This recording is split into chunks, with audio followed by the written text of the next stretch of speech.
You know, there are many things that a person goes through in life, including a bucket list. This was never on my bucket list for sure. I mean, climb Mount Everest, yes. Jump off from an airplane, yes. Interview Vikram Chandra, no. But I have to say, I'm really enjoying this. On the hot seat, I'm trying to think. on the torture chamber. I mean, look, it should have been on my bucket list, and now it is. This is great. I'm on the torture chamber, right? This Totally. is the hot list. This is exact. You and me have done this to many people. I just cannot imagine I'm doing this to you. Okay, but let's get down to it. First of all, congratulations. A great start to what you've been working on for a very, very long time. Even I was kept, away from it all, but now we've seen what you were working on. Let's get started with the first part, the most important part of it all.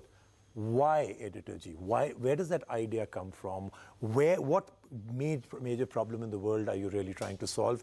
What is it that you have that others don't right now? So, no, lots of questions on that, but essentially, if you think about video news, it is, the model is somewhat broken. So I was trying to find a way that we can get the entire industry to move to a platform or a path that is really more suitable for 2018. TV news business model has got certain issues around it, which is why there's a certain race for TRPs.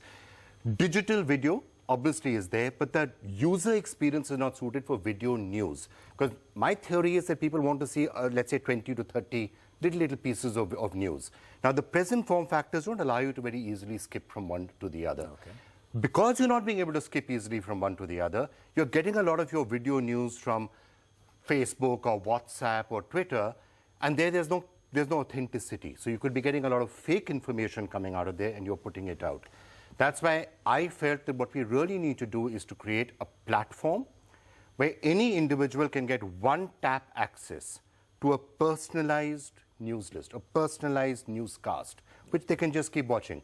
And if they don't want to watch anyone's story, they swipe and they move on. You've actually made a very, very big claim, and that is no fake news. I mean, that could well be as much as hunger and poverty, right?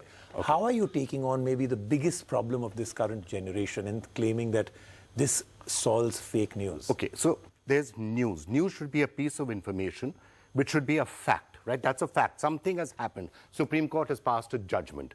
Then there are opinions about it. This is a good judgment. This is a bad judgment. It should have happened. It should not have happened. Today, what we're being exposed to is a mixture between, is this a correct fact or a wrong fact? Because sometimes the facts are being picked up from sources which are not authentic.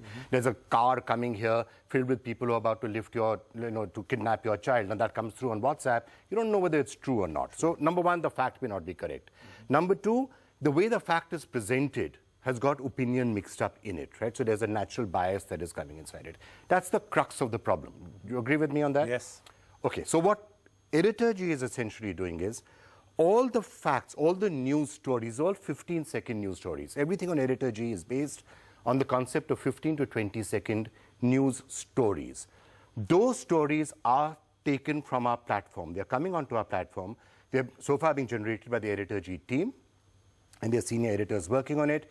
But over the next week, 2 weeks, 3 weeks, a number of partners are coming on board, and they're contributing their 15 to 20-second news stories. Those news stories are therefore vetted, sacrosanct, and created.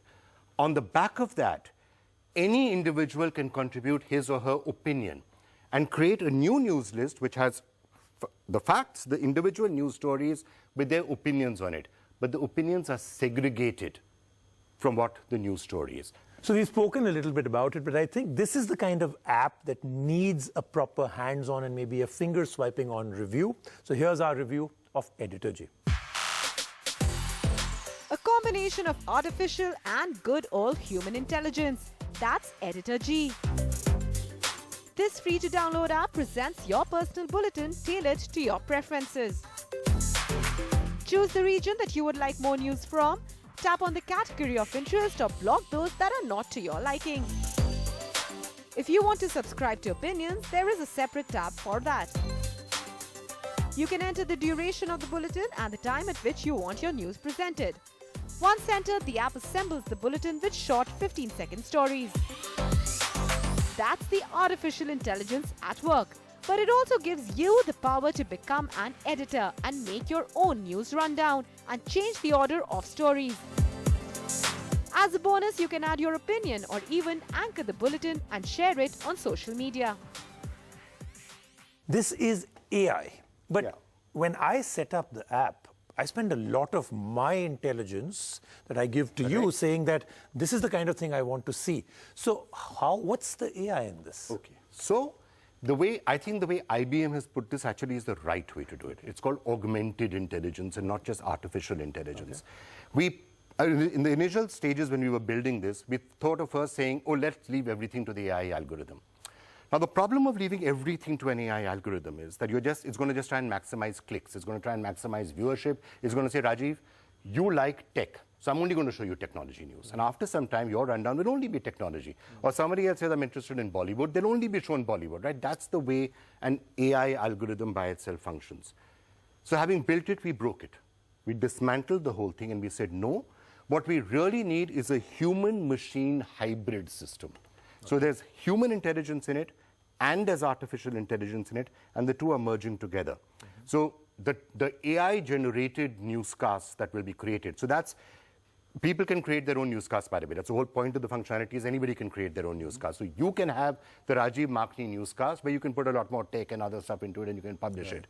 But a simple, pure AI newscast that is created will take feedback from, okay, this is what you like, this is what you are interested in. Okay, you like tech, you like cars, you like, good clothes, you're very fond of Vikram, so you want to keep hearing him. All of those factors will be taken into account. Right. But it will also say, here are big stories that are happening. What you're really saying then is that some part of it is still going to be force-fed to me whether I want it or not, right? Which is like the top few stories, because I've tried this out, and even if I take out all politics, I still get some in the top 5 politics. Do you think that would alienate people? Because the expectation is, and it's my expectation too, that I'm going to come in and it's going to be custom built by me once and improved by the AI by you. But the first 5 is a bit of a shock, because that's not what I was looking for. So here's the thing. Those first 5 stories that you're going to see, they're 15 seconds each. You can swipe them if you don't want. We are, at the end of the day, if you're building a business in the news business, there's a certain amount of responsibility that comes with it also. So when I'm seeing some of the pure AI algorithmically driven news apps, if you see the information that is being given out by them, right? It's quite often either descending into some of the Chinese apps, even in China, descending into just traffic accidents and crime, or in other countries, scantily clad women. Now, okay, I understand that might be what people want. That might even be great for traffic, and it'll build the business a lot. But at the end of the day, in the news business, you should also have a certain social responsibility. One of the most important parts where the AI is going to really start kicking in is in localization, because local news becomes very important for people. So just the fact that the AI can pick up that, okay, you are in Coimbatore, or you're in Gadchiroli, or you're in Delhi, potentially has a major impact for the sort of stories that you should be seeing. As more and more stories come onto the platform, that's really the area that we want to work on improving. You spoke about localization. I absolutely firmly believe it's the lowest hanging fruit for something like this.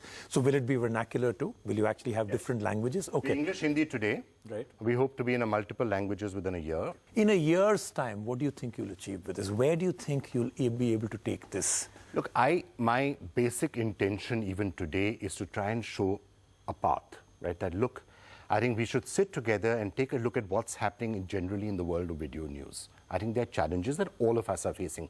And I keep on saying it, we're not a challenger or a competitor to any media house. Far from it. We're a force multiplier. We're a technology company. We're not a media company. We're not a content company. We're a technology company. But every single company that gets into aggregation of news says that. But it's okay. I mean, I'm going to just say that it's the way to formalize it. But you are a competitor eventually, right? I think who's a competitor? Is digital a competitor to TV? Is mobile a competitor to digital? We all supplement each other. Every media house uses Facebook and Twitter very aggressively. 15-second news clips are what are being shown. It's not a 1-minute news story. It's not a 2-minute news story. It's not a discussion. It's not analysis like this. It's a little snippet of information. All right. My last question, I think, may well be the most important question from all that I've asked you. Oops. Is there any way to swipe away Vikram Chandra when he starts saying, here then is your customized news? Can we please swipe that away? You know something? I knew you were going to want that, and guess what? You can? Yes. Oh, I love this app. I completely. Yes, you can. The one but hang on, you'll be able to do it in version 1.1. We said again, I don't want to confuse people with it, but within a week, 2 weeks, we will give you a button. I will even call it the Rajiv Makhni button. And the Rajiv Makhni button enables you to switch off the anchor, whap, Absolutely. and you're gone. There's no All anchor. right. So it is almost near perfection now. You can swipe away Vikram Chandra. If you didn't do it on Tinder, you can do it now. Congratulations again. Congratulations again. A very good start. Thank you, Rajiv. Thank you. Bye.